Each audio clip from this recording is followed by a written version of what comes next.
Today we are really, guys, at the beginning of core earnings season. We saw a lot of gaps today. We had a huge list. Look at my short list here, and it's not even full. We had to trash some stuff that went higher in the morning.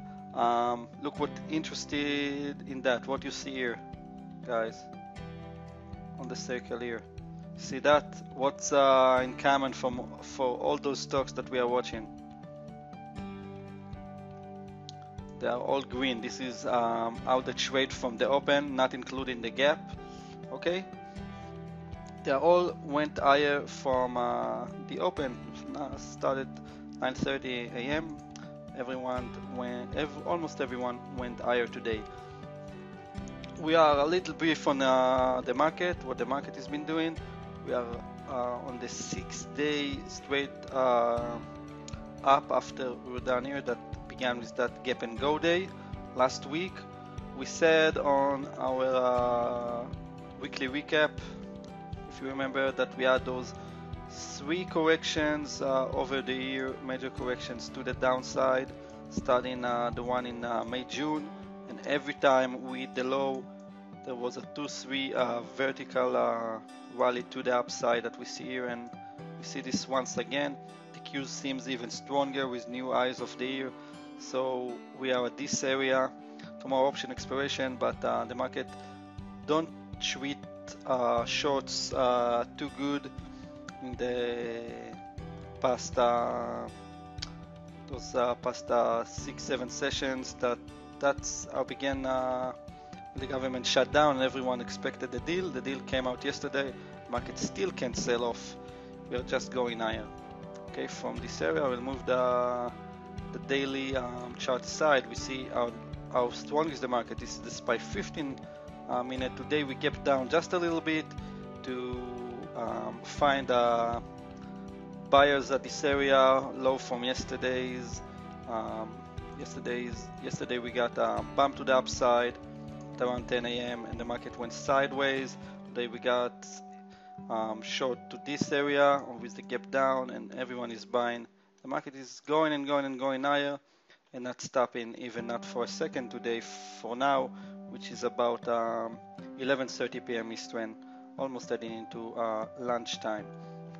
So we had a lot of gaps to watch today. We managed to catch 2 of them, and we'll look at those 2 trades. The first one was XLNX, that was called by Ran.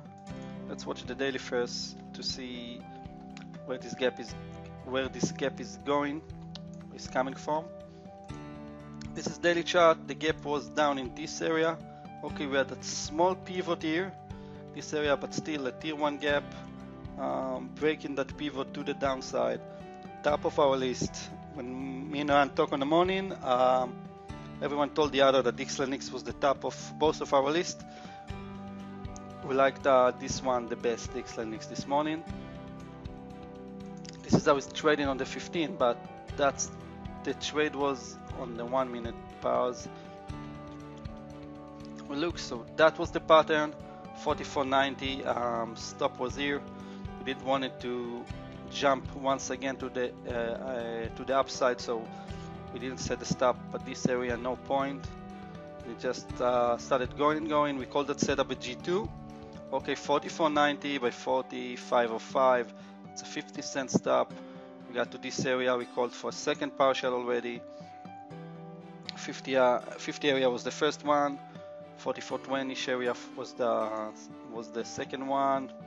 At this area, the 60, Ran called to close another part, and the last part was done here when it jumped above 80 late afternoon. So the XLNX overall was a very nice trade for us. This one, that was the XLNX. The PET-M was the second one. Let's start again from a daily chart perspective. This one was bought late. I don't know by whom, but someone bring that up. I think Ran said that Nana, so we should thank her for this gap. This one is coming from a massive downtrend and then consolidation for a couple of days, so we like it and gapping into this area, which is major support, which means that gapped here and then went down to this area below the 70.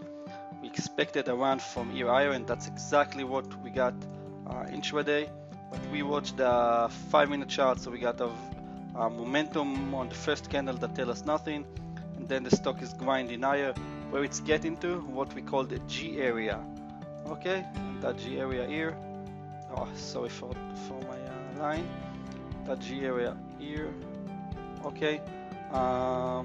This pivot on the daily, that was our area to short. I called the short 17 by 30, if you call, or 15 by 30. It was, for me, I sized it to 15 cents. That was the 2 minutes call. 1, 2, 3, 4 candles. I got 17 on the entry. Got 2/3 out at this area. Of the 70 something, 75 to 70, 2/3 out. That was about 3 hours, and then stopped it at 71. If I'm looking at the 5, at some point when we got this candle, it was looking great to continue down, but as I said, one Milo jinxed it. No man, I'm just kidding. And but the thing is that the market is going up, and it's very hard to short something, especially if we have a daily chart like this. The stock already did what it supposed to do. Okay, it went down to this area of the pivot around here. So those were the 2 trades that we took today in the G6 trading room, and worked very nice. That was called here. I think another gap that is interesting to watch today is IBM. This is the IBM 5 minutes. What's the problem, guys, with the IBM gap today? I think it was the size, right? It was just a little bit too big for us. Yeah, this was too big. I would prefer it 178, or if you ask me, 182, 183, 181 was way better up here. Okay, and then when it started trading in the morning, it was nicely up to this area. If there was a trade on the 5, remember we looked at this space here on the 2 minutes, so I can put here the 2 minutes, no problem. Look at this just line, right? It's going sideways since there. We saw that base 175 to 175.80. We talked about it. On the 5, it's clear.